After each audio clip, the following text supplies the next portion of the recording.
1000 বছর পরেও এই মাটি যদি টিকে তো মনে রাখো, এই মাটি শহীদ শরীফ উসমান হাদি রহমাতুল্লাহ আলাইহি আমার দেশের এই মাতৃভূমির এই ইমানদার যুবকের নাম আগামী 1000 বছর পরেও শ্রদ্ধার সাথে কলিজায় কলিজায় স্মরণ হবে।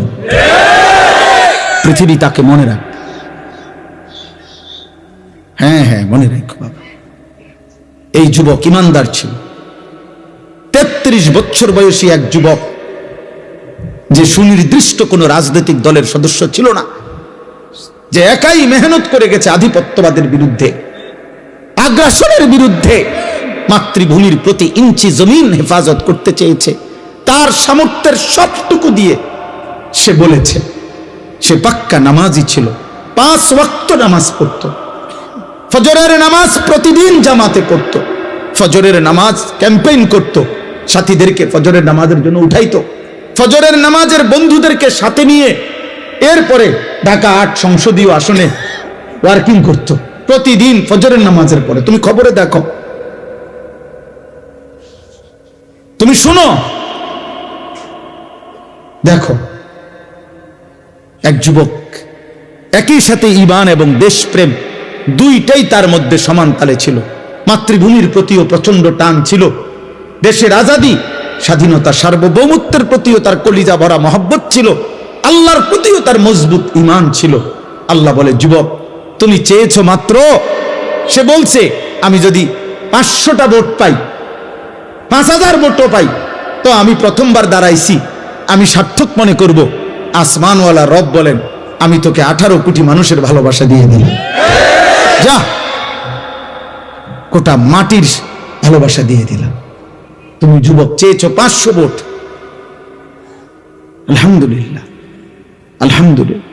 কি আশ্চর্য যুবক বলো, এই দেশের লক্ষ আলেম, মুফতি, মুহাদ্দিস, ইমাম, খতিব, মুয়াজ্জিন, ওয়াইজ, পীর, বুজুর্গ, আউলিয়া, তালিবে ইলম, হাফেজে কোরআন, আল্লাহর দ্বীনের সবাই, আবার সাধারণ থেকে সাধারণ মানুষ, রিস্কাওয়ালা, ট্রাকওয়ালা, ঠেলাওয়ালা, কুলিওয়ালা, দিন মজুর, বুড়া মানুষ, জওয়ান মানুষ, বাচ্চা মানুষ, সব তার জন্য চোখের পানি ফেলে অঝরে কাঁদছে। এজন্য যুবক, মরলে এমন মরাই মইর, বাঁচলে এমন বাঁচাই বাঁচ। নারী দেখে দেখে মরে যাইবা, এমন সুন্দর শেষ করে দিলা হায়াত। উলঙ্গ ছবি দেখতে দেখতে আব্বা মরে যাইবা, নর্তকী দেখতে দেখতে। অথচ নারীর চাহিদা তো স্বাভাবিক চাহিদা, এটা তো আল্লাহ প্রত্যেকের পূরণ করছে। নারীর চাহিদা পূরণ না হইলে স্বামী স্ত্রী হয় কেমনে, বিবাহ হয় কেমনে? নারীর চাহিদা পূরণ না হইলে এই পৃথিবীতে মানব প্রজন্ম এই পর্যন্ত আইবে না। এটা তো একটা কমন বিষয়, একেবারেই সাধারণ একটা বিষয়। এটার জন্য নিজে বুঝি এত চরিত্রহীন হয়ে যেতে হবে? ছি ছি ছি ছি ছি বেটা, থু বেটা, খা পুরুষ, অপদার্থ বেটা। এত সুন্দর যৌবন, যে সময় নিজেকে গড়া, দেশ গড়া, জাতি গড়া, রাষ্ট্র গড়া, আল্লাহর দ্বীন কায়েম করা, ইসলামের জন্য কিছু করা, আখিরাতের জান্নাত গড়া, সবকিছুর সর্বোত্তম সময় যৌবন। যুবক চাইলে নিজেকে গড়তে পারে, যুবক চাইলে দেশ গড়তে পারে, যুবক চাইলে সমাজ গড়তে পারে, যুবক চাইলে রাষ্ট্র গড়তে পারে, যুবক চাইলে আখিরাত জান্নাতও গড়তে পারে। এটা আল্লাহ প্রদত্ত শক্তি। আল্লাহ নিজে বলছেন, সুম্মালি তাবলুগু আশুদ্দাকুম, আমি আল্লাহই তোমাদেরকে যৌবনকালে শক্তির পূর্ণতা দিয়েছি। মানুষের দেহে যেটুকু পূর্ণ শক্তি আল্লাহর বরাদ্দ, এটা পূর্ণতায় পৌঁছে যৌবনকালে। ওয়ালাম্মা বালাগা আশুদ্দাহু, কোরআনের অনেক আয়াত। বালাগা, আল্লাহ বলেন শক্তি তার পূর্ণতায় পৌঁছলো মানে যৌবনকাল। সমস্ত তাফসিরে আছে। তাহলে কোন মানুষকে আল্লাহ তাআলা যৌবনকালে পূর্ণ শক্তি দেয়, তো এই পূর্ণ শক্তি শুধু বেডি সাউন্ডের লাগে? এ কদ্দুর কাম, ছি ছি। পূর্ণ শক্তি যখন, তখন তুমি 8 ঘন্টা শুধু বুট বাদাম খাইলা। পূর্ণ শক্তি যখন, তখন তুমি এই বন্ধুদের আড্ডায় সারাটা রাত শুধু মোবাইল দেখতে দেখতে শেষ করে দিলে। আস্তাগফিরুল্লাহ, আস্তাগফিরুল্লাহ। একটা ছেলে হলো বুঝছো, আমি কোনো নির্বাচনী ক্যাম্পেইন করতে আসি নাই, আমি কোনো মার্কার পক্ষ হয়ে আসি নাই বাবা, আমি নিজেও কোনো প্রার্থী না। অতএব আমি শুধু বুঝাইতে চাই, তোমরা অনেক যুবক আসছো, কিশোর আসছো, তোমরাই জানো তোমরা কেন আসছো। যদি বলো আল্লাহর জন্য আসছি, যদি বলো হুজুর কোরআনের কথা শুনতে আসছি, তাইলে বাপ তোমরা বলো আজকে যারা এতগুলো ছেলে আসলা, কিন্তু এর মধ্যে অগণিত ছেলে আজকের মাগরিবের নামাজ পড়ো নাই, তাইলে তুমি কেন আসলা আব্বা? তুমি তো আল্লাহ চেনো না। তুমি কি শোনো নাই কোনোদিন মুসলমানের বাচ্চার উপরে নামাজ ফরজ? তোমার মা বলে নাই? তোমার বাবা বলে নাই? তোমার মক্তবের হুজুর বলে নাই? তোমার জুমার নামাজের বয়ানে ইমাম সাহেব শুনায় নাই? তোমারে কেউ আল্লাহ চিনায় নাই? এই সমাজে যেখানে চারিদিকে মসজিদ, চারিদিকে কম বেশি মাদ্রাসা আছে, প্রত্যেক পাড়ায় মহল্লায় এলাকায় গলিতে গলিতে আলেম ওলামা আছে, হাফেজে কোরআন আছে, ইমাম মুয়াজ্জিন আছে, তোমার বংশের কত লোক নামাজ পড়ে, এত নামাজের পরিবেশের ভিতরেও তুমি আল্লাহ চেনো না, তো তুমি নাফরমানদের জায়গায় গেলে কি করবা? যেখানে ডানে বামে যেখানে কেউ নাই ইমানদার, সেখানে শিরকের অঞ্চলে, কুফরের অঞ্চলে, মুশরিকের কোন এলাকায় যদি এই যুবক যায়, আপনি বলেন সে কি করবে? বুঝেন নাই কথাটা? যেখানে তার চারদিকে নামাজের পরিবেশ, তার বাবা মা নামাজ পড়ে, তার দাদা দাদি নামাজ পড়ে, তার নানা নানি নামাজ পড়ে, তাগো গ্রামের কত মানুষ নামাজ পড়ে, সে যেই রাস্তা দিয়ে যাও প্রত্যেক নামাজের ওয়াক্তে একজন দুইজন চারজন মানুষ হইলেও দেখে যারা নামাজ পড়ে আসে, আজান শুনতেছে। ইন্ডিয়ার এমন অসংখ্য, ইন্ডিয়ায় এখনো এমন অসংখ্য এলাকায় প্রদেশ আছে যেখানের মানুষ মুসলমান জন্মের পর থেকে কোনোদিন প্রকাশ্যে মাইকে আজান শুনে নাই, নিষিদ্ধ। আমি তো ইউপি গেছি, দেখছি সেখানে মাইকে আজান নিষিদ্ধ। তাইলে আমার বলার উদ্দেশ্য হলো ভাই, এটা বুঝতে শেখো ভাই। পৃথিবী বিখ্যাত, সারা পৃথিবী বিখ্যাত এই কওমি মাদ্রাসার মূল যে প্রতিষ্ঠান দারুল উলুম দেওবন্দ, ওইটা যেই প্রদেশে, ইউপি, ওই প্রদেশে প্রকাশ্যে মাইকে আজান নিষিদ্ধ। তাহলে যে অঞ্চল ইউরোপ, আমেরিকা, যেখানের চারিদিকে মুশরিক, যেখানে চারিদিকে উলঙ্গ অর্ধ উলঙ্গ মানুষ, যেখানে জিনা ব্যভিচারের স্বাভাবিক ফ্রি মিক্সিং, যেখানে যৌনাচার স্বাভাবিক বিষয়, ছেলে মেয়ে সম্মত হলে কোনো পাপ নাই, কোনো অপরাধ নাই, রাষ্ট্রীয় কোনো বাধা নাই, সমাজের কোনো বাধা নাই, কারো থেকে কোনো নিষেধ নাই, তো সেখানে তুমি গেলে কেমনে টিকবা?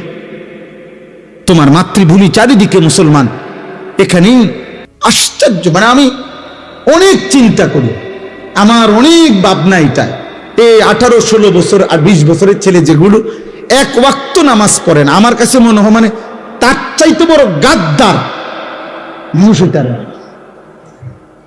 আরে বাপরে বাপ, তার মতো নিকৃষ্ট গাদ্দার, কারণ এতে শক্ত গাদ্দার, কারণ তার চারিদিকে ইসলাম আর পরিবেশ, মসজিদ, মাদ্রাসা, তার বংশের ফ্যামিলির, তার আত্মীয় স্বজনের অগণিত ব্যক্তি নামাজ পড়ে, তার শাস্ত্র হয়তো হাফেজে কোরআন, খবর নেই, তার বাতিজা একজন আছে হয়তো হাফেজে কোরআন, তার ঘরের অনেকেই আশেপাশে নামাজ পড়ে, আজান হয়, তাগক বাড়িতে হুজুর আইয়ে যায়, তাদের এলাকায় আলেম ওলামা ঘোরে, এত কিছুর ভিতরে তার মা মুসলমান, বাবা মুসলমান, কিন্তু এই জানোয়ার এত শক্ত হারামি, তার কলিজার মধ্যে এমন শক্ত পাথর, এত বড় পরিবেশ থাকতেও এক ওয়াক্ত নামাজ পড়ে না, এটা মুসলমানের বাচ্চা হয় কেন? ছি ছি ছি ছি ছি বেটা, থু বেটা তোদের কপালে, বেটা বেনামাজি তোদের কপালে থুতু মারলাম বেটা, থুতু তোর কপালে বেটা, থু মারলাম তোর কপালে বেটা, বদনসিব বেটা। আল্লাহ না চিনলে মানুষ হয় নাকি? আবার মালিক না চিনলে? আরে বেটা, মানুষ কৃতজ্ঞতা বোধ যার নাই, দুনিয়ার মানুষ পরিভাষার মধ্যে তাকে মানুষ বলে না। কেউ যদি এমন হয় যে আমি আজকে 30 বছর না, আজকে 5 বছর মেয়ে আমনে সুখে দুঃখে আমি টাকা পয়সা দিয়ে গেছি, বিপদে আপদে টাকা দিছি, যখনই যা লাগে আমি আপনার দিছি, আজকে যখন 5 বছর পরে যদি আপনি আমার থেকে চোখ ফিরে নেন, মাওলানা আপনার নাম কি বলেন? জি, তো তো আমি কি বলবো তখন? তুই মানুষের বাচ্চা নিবে, তোর আজকে 5টা বছর ধরে আমি এত কিছু করলাম তোর লাগিয়া, আজ তুই চোখ ফিরে লেলি বেটা? মানুষ বলবে কি না এটা? তাহলে দুনিয়াতে বেটা কদ্দুর ভাত মাছ খাওয়াইয়া দুনিয়াতে কয়টা টাকা, হয়তো মাসে 2000 দিছে, আর কি তা শীতকালে একটা কম্বল কিনে দিছে, একটা জাম্পার কিনে দিছে, তার বউ বাচ্চা লেগে কদ্দুর বাজার সদাই করে দিছে। এতটুকুর কৃতজ্ঞতার কারণেও মানুষ যে কৃতজ্ঞতাটা চায়, আসমান ওয়ালা যদি বলে বান্দা এত বড় আসমান দিলাম, জমিন দিলাম, এত বড় সৃষ্টি জগৎ দিয়ে 24 ঘন্টা আমি তোকে লালন পালন করে বিনিময়ে তুই বান্দা আমারে একটা সাজদা দেও না, তুই মানুষের বাচ্চা, তুই জানোয়ার না? তো জানোয়ার কে তাইলে বেটা? বলো বেটা, একটা বেনামাজি ছেলে দাঁড়া বেটা, বল তুই মানুষের বাচ্চা কিনা, বল, এখানে দাঁড়ায় প্রমাণ কর বেটা। এখানে বাচ্চা আছে, সবাই মিল্লা দরকার হলে এখানে মেল হইব, দরবার হইব, হায় কিভাবে মানুষের বাচ্চা তুমি? কৃতজ্ঞতা বোধ যার মধ্যে নাই, সে মানুষের বাচ্চা হয় কেমনে? অকৃতজ্ঞ তো মানুষ হইতে পারে না। সামান্য মানুষ, মানুষ ভদ্রতা শিখায়। যে একটা মানুষ একটা বাচ্চাকে যে চিপস কিনে দেয়, তো তার মা তাকে শিখায়, বাবা শিখায়, আব্বু থ্যাংক ইউ বলো, তোমাকে একটা চিপস দিছে, থ্যাংক ইউ বলো, ধন্যবাদ দাও, কৃতজ্ঞতা আদায় করতে শিখো যে সে তোমাকে একটা চিপস দিছে। আল্লাহ তাআলা একটা চিপস দিছে ডেইলি, কথা বলে না? আল্লাহ তাআলা ডেইলি শুধু 1 প্লেট ভাত দেয়?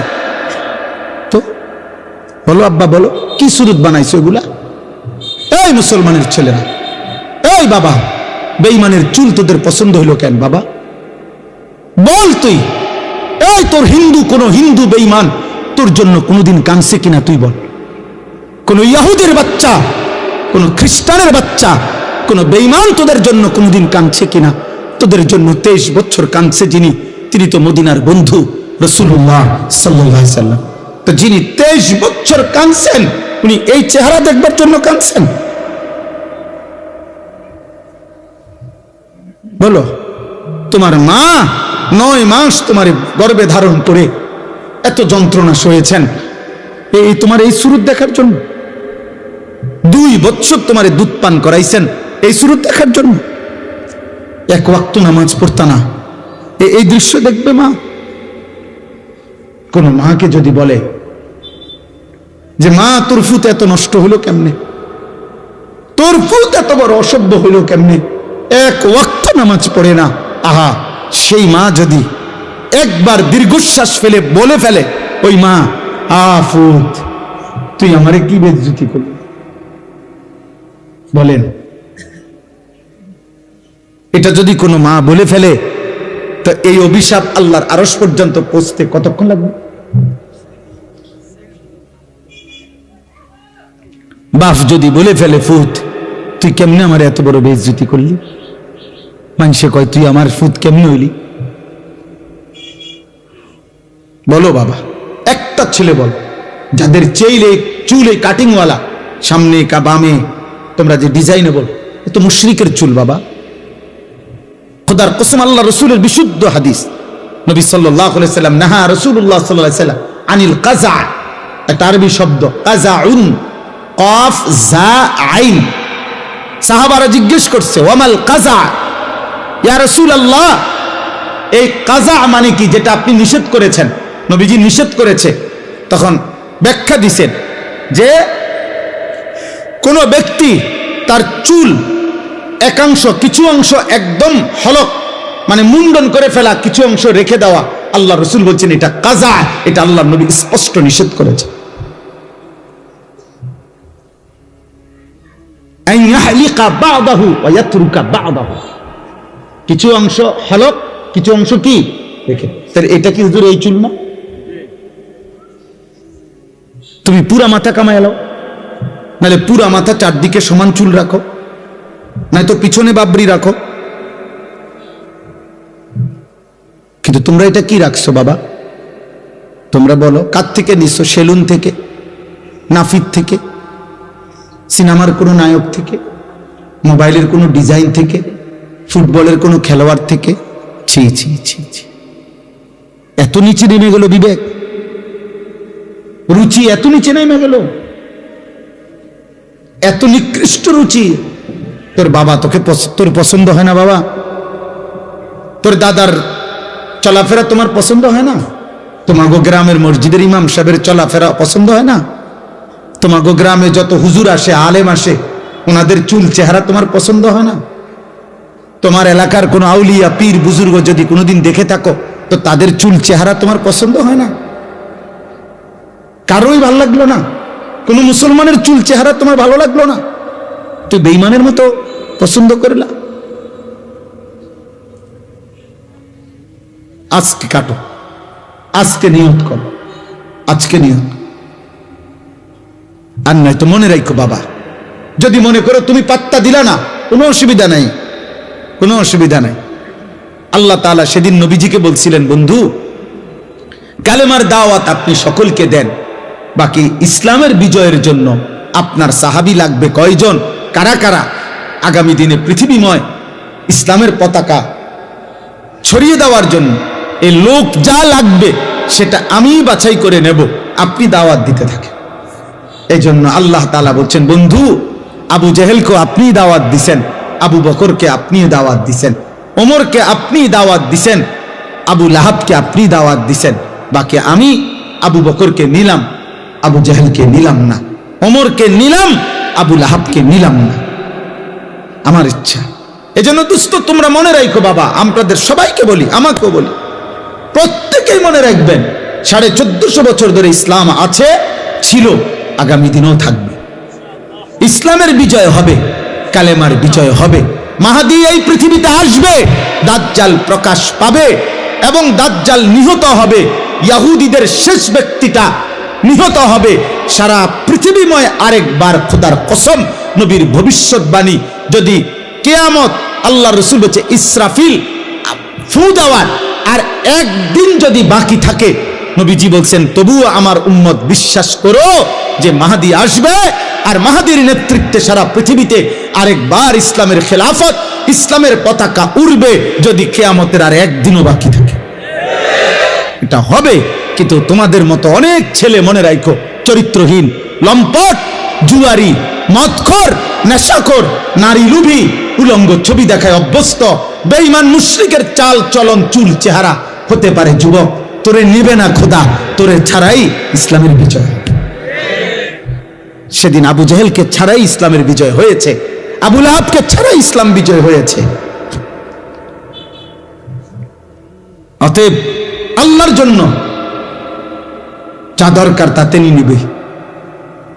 পৃথিবীর কেউ জানতো না এই শহীদ শরীফ উসমান হাদি রাহিমাহুল্লাহ তাআলা, এই ইমানদার যুবক এত সাহসী ছিল, এত ইমানওয়ালা ছিল, এত বেশি হিম্মতওয়ালা ছিল।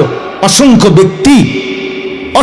ব্যক্তি এমনও ছিল গুলিবিদ্ধ হওয়ার আগে যারা তার নাম কোনোদিন শুনেও নাই, কিন্তু আল্লাহ তাআলা আল্লাহর বান্দার কলিজায় কলিজায় তার নাম বসায় দিছে, কলিজায় কলিজায় বসায় দিছে। প্রয়োজনের মুহূর্তে আমার দেশে এমন অসংখ্য মজবুত ইমানদার এখনো আলহামদুলিল্লাহ লাখো লাখো ইমানদার যুবক আছে।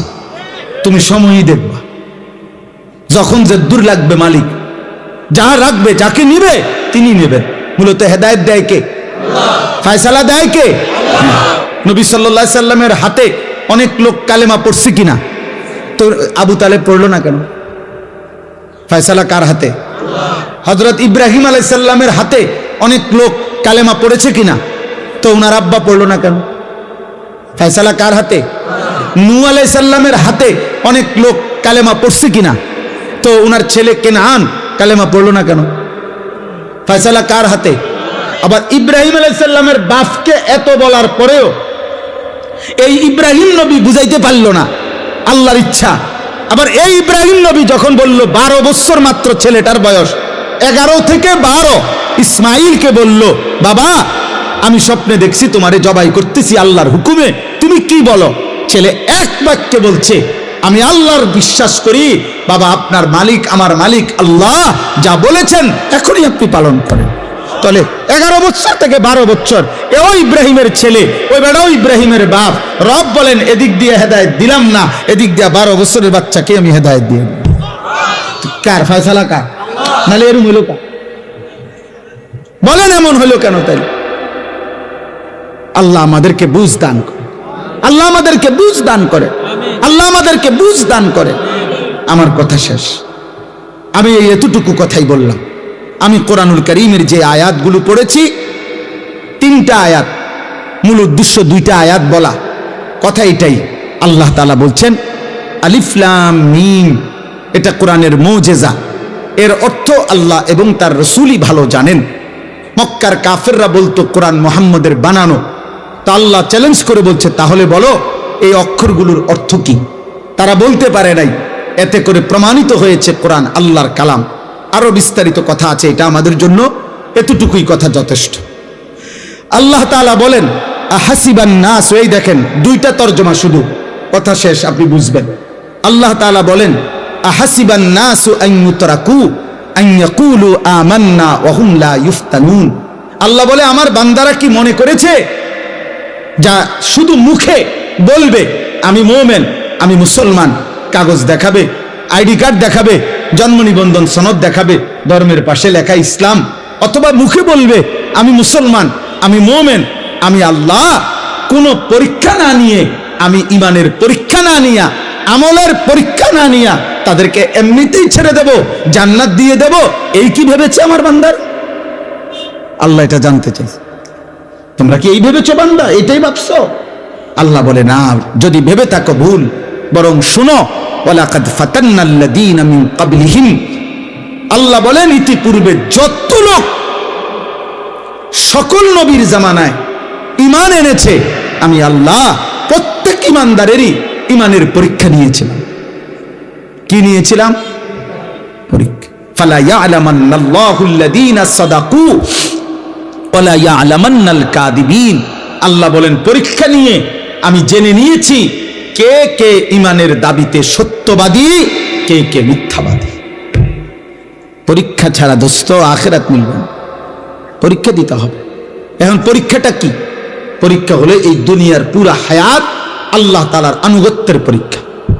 প্রতিবার নামাজের ওয়াক্ত পরীক্ষা, যাকাতের সময় পরীক্ষা, রমজানের রোজার সময় পরীক্ষা, হজ আদায়ের সময় পরীক্ষা, প্রতিবার নারী সামনে আসলে পরীক্ষা, আমি কি দেখছি না চোখ নামাচ্ছি, প্রতিবার টাকা সামনে আসলে উপার্জন পরীক্ষা, আমি হালাল রোজগার করছি না হারাম খাচ্ছি, প্রতিবার খাবারের সময় পরীক্ষা, হালাল খাচ্ছি না হারাম খাচ্ছি। অর্থাৎ আল্লাহর প্রতিটা আদেশ পরীক্ষা, আল্লাহর প্রতিটা নিষেধ পরীক্ষা, প্রতিটা হালাল পরীক্ষা, প্রতিটা হারাম পরীক্ষা, প্রতিটা জায়েজ পরীক্ষা, প্রতিটা নাজায়েজ পরীক্ষা, প্রতিটা হুকুম পরীক্ষা, রাসূলুল্লাহর সব কথা পরীক্ষা।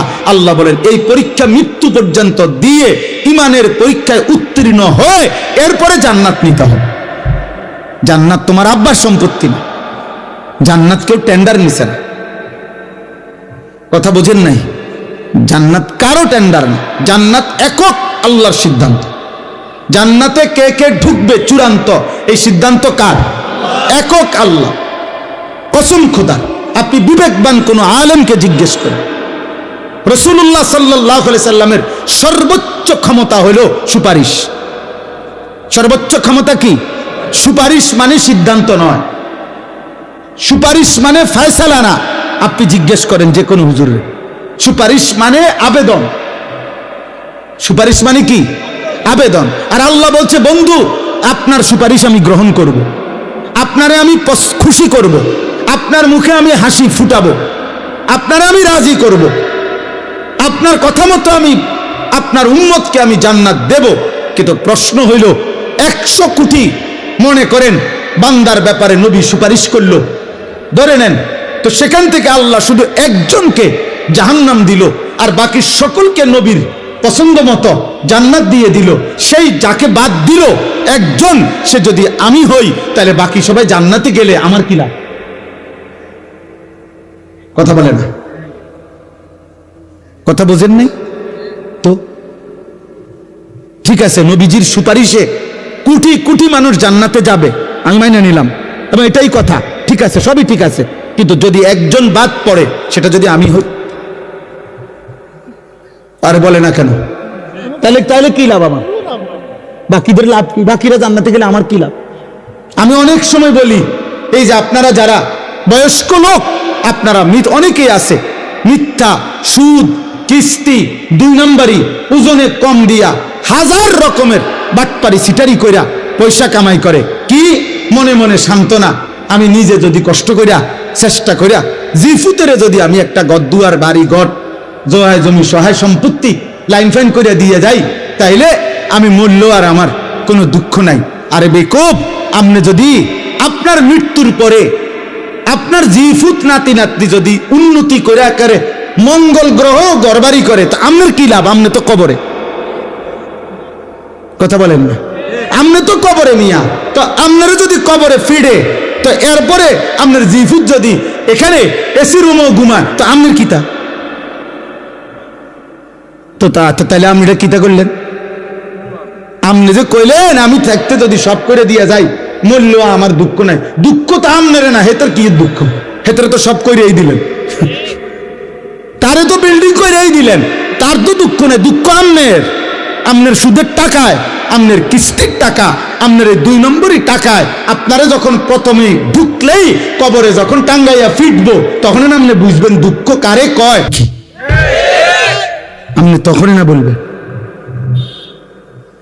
আপনি তখনই না বুঝবেন। আপনি বুকামি করছেন মিয়া।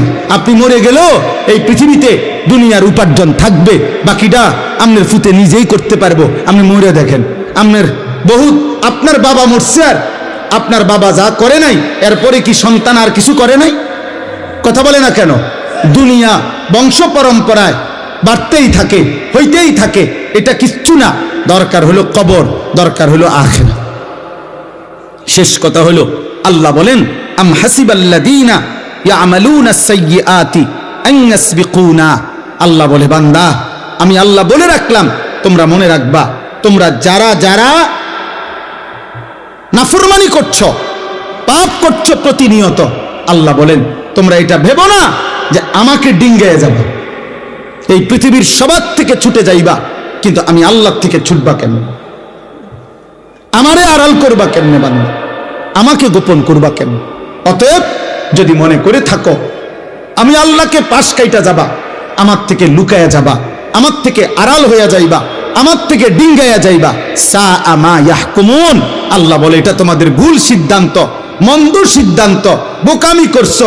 হাসরের ময়দানে জব আমি আল্লাহ যখন সব দেখাবো, সব শোনাবো, তোমার সামনে খুলবো, তখন তুমি আফসুস আর হতাশা ছাড়া, কপাল চাপড়ানো ছাড়া কিছু হবে।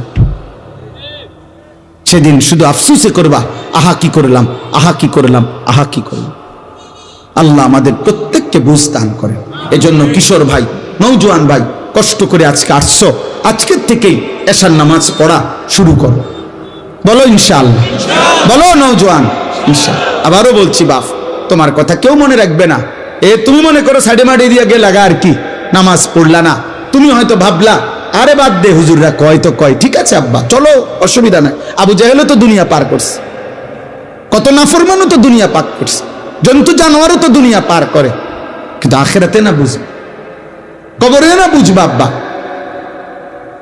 আল্লাহ আমাদের প্রত্যেককে ঈমান আমলের দৌলত দান করেন। আজকের এই মাহফিল আল্লাহ কবুল করে নেন।